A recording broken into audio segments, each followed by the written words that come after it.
Assalamu alaikum. Inshallah, you're well, guys. So today I'm going to talk about how you go about getting a job once you become a chartered accountant. And inshallah, I wanted to speak about this today because a lot of people will get in touch and they'll rightly want to know what are their options once they become a chartered accountant. For example, are they going to be told by their company that that's it, now that we've trained you, you have to move on now? And this is more of a concern for apprentices because most won't have a degree, so they will feel like they don't have an option to fall back on. But inshallah, in this video today, we'll get rid of all of those concerns. Firstly, it's important to remember that a firm is spending thousands of pounds on you by training you up. They're going to spend money on your exam fees, your study materials, sending you to college, maybe even revision courses as well, on top of your annual salary. So it doesn't make sense for them to train you up, spend all that money on you just to say see you later when you become a chartered accountant. They're going to want to see a return on their investment. So inshallah, once you submit your application to become a member of a professional accountancy body, you should also receive a new permanent contract with inshallah a promotion, a salary pay rise, and maybe some other benefits as well. So once you qualify as a chartered accountant, your first option is to stay at the firm or company that you've trained with. And I did mention that it's most likely that you'll be offered a permanent contract. However, in two instances, that may not be the case. And the first instance is where your performance just hasn't been good enough, i.e. they don't want to keep you on because you're underperforming. Now, in my opinion, it's highly unlikely that you would not be offered a contract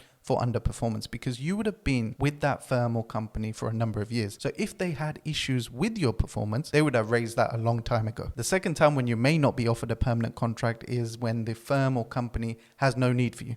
They simply don't have an open vacancy, or they're looking to reduce their costs. If we look at COVID, it's told us to expect the unexpected. So it's something just to be aware of. But again, I wouldn't worry about it because it's very rare. I didn't hear of many firms, say in the top 10, that weren't offering permanent contracts to their graduates or apprentices who had recently qualified during COVID. And the other thing to bear in mind is you're a newly qualified accountant and there's going to be lots of opportunities out there for you. A lot of people don't actually stay at the firms that they trained with. They've spent a few years there, they want to go out into another organization, try something new, which is absolutely fine.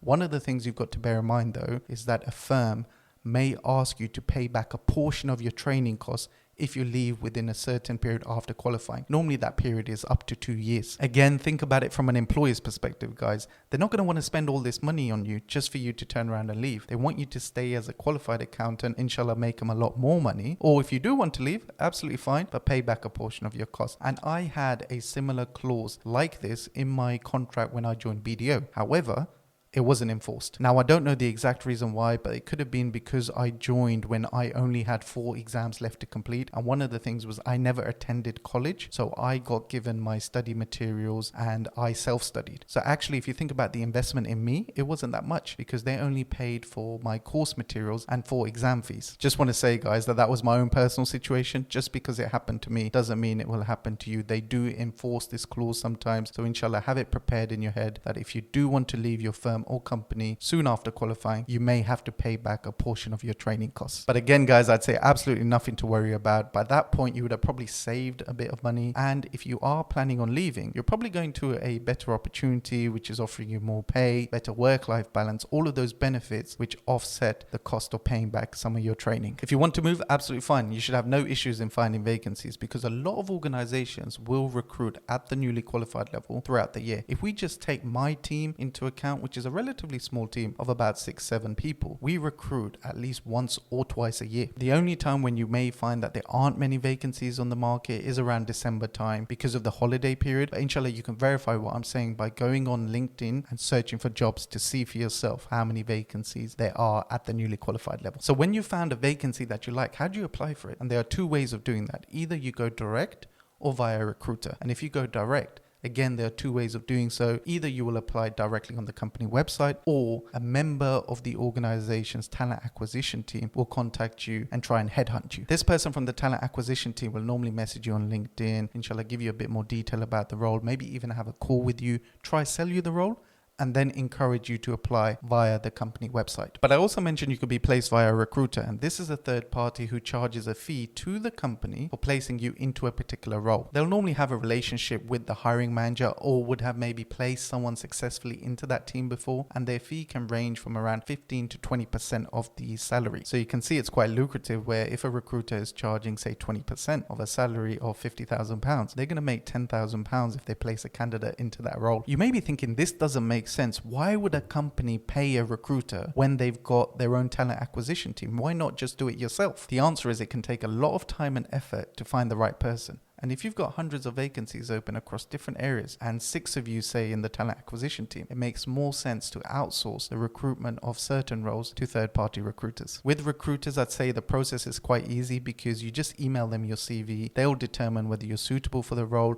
forward your CV onto the hiring manager, who will then make a decision quite quickly normally on whether they want to interview you or not. So in most instances, I actually recommend going via a recruiter for a particular vacancy rather than direct to the company, and that's because of some bad experiences. Inshallah, let me share those with you. Firstly, when I was looking to leave BDO, I found a vacancy which was quite local to me, so I rang the number on the job ad, tried a few times, had no response, left a few voicemails, but again, no one actually ended up getting back to me. That was actually quite a disappointing experience because I was doing my best to try and get in touch with talent acquisition and they couldn't even return my calls. Now, I don't know exactly why it didn't happen, but a few months later a recruiter got in touch with me about the same role and said they're struggling to recruit, so they've taken us on board and inshallah your profile looks like a good fit. So they answered my questions and actually ended up getting me an interview at this place. The second bad experience I had was when I was looking to leave Ferguson PLC. So this is the company I joined after BDO, and inshallah I'd spent about 18 months there before I had to move on, and I found another what seemed like a perfect role at a FTSE 100 company. I noticed one of the managers in that role was an ex-colleague from the NAO. Now, I didn't know this person really well, but I had spoken to them a few times, so I just got in touch with them via LinkedIn. They kindly gave me their number. We spoke about the role over the phone, and they said, Fez, you know what, you sound like a good fit, so send me your CV. I sent her my CV and she came back with really good feedback and said, Fez, I've spoken to my manager and he definitely wants to call you in for an interview. So things are looking really positive and things are moving very quickly. So I think it was under 2 days from when I first messaged her to from when she confirmed that the hiring manager would like to interview you. For formality, she asked me to apply via the company website, which I did. I uploaded my CV, answered a few standard questions, and then a few days later, I got a rejection email. This was a very standard email saying, we reviewed your application, but we don't think you're suitable for the role. And obviously I'm quite surprised because I'd literally been promised an interview. So I messaged that person again and I say, hey, what's going on? I've just had a rejection email. Do you know anything about it? Guess what? No response for about 2 weeks. So I've written this opportunity off because I didn't get a reply from my contact. And a few weeks later, she actually ended up messaging and saying, Fez, I'm sorry, I've been on holiday for the past few weeks, but let me look into this for you. What had actually happened was on the online application, there was a question, what are your salary expectations for the role? And my salary expectations were 5k higher than what the role was willing to pay. So someone in HR had reviewed that and thought, oh, this person's not going to be interested in the role. They knew nothing about me.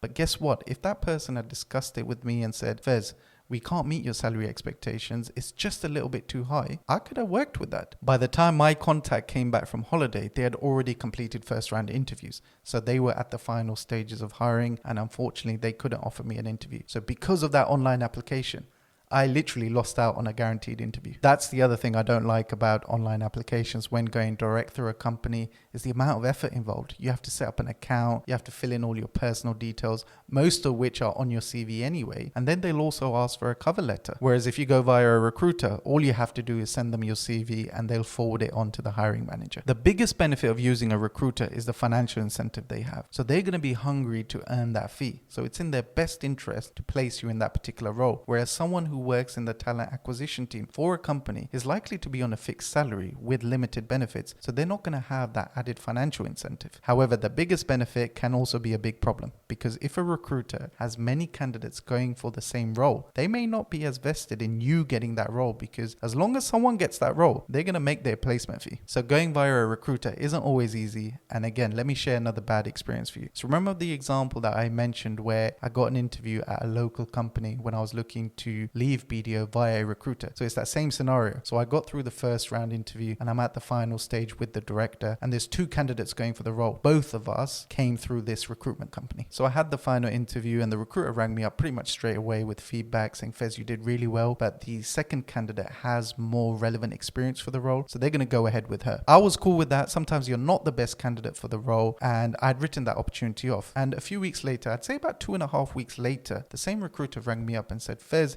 it's looking really positive. I'm pretty sure they're going to go for you and inshallah I'll have an answer for you quite soon. This was literally a 2-minute conversation and at that point I was fully gassed. I'm really happy. And then after the call I calmed down a bit and I thought to myself, hold on, Something ain't right. So I was a bit confused and I rang my recruiter friend up and I said, hey, you work in recruitment. Can you just try and work out what's going on? And I explained the whole situation to him. He explained to me that what's most likely to have happened is that the second candidate is getting cold feet. So they may have received another job offer. They may not be keen on moving anymore. And the recruiter is trying to keep you keen because the client may have decided that if the second candidate doesn't accept the job, we're going to offer the role to Fez. When I heard this, I was quite surprised because obviously integrity is a core principle in finance. And I was just thinking, why wasn't the recruiter honest with me? I wouldn't have cared. And funnily enough, the next day I got a call from the recruiter again, barely a 2-minute conversation where they said, Fez, I'm sorry, you were unsuccessful for that role. The other candidate has accepted the job offer. I was absolutely fine with not getting the job. I just would have appreciated the honesty. And unfortunately, when there's commission to be made like this, it can bring out a bad side in people. And that's why sometimes recruiters are referred to as a necessary evil. But inshallah, that's where my bashing of recruiters stopped, because in 99% of instances, I've had good experiences with recruiters. And actually, when I moved to Ferguson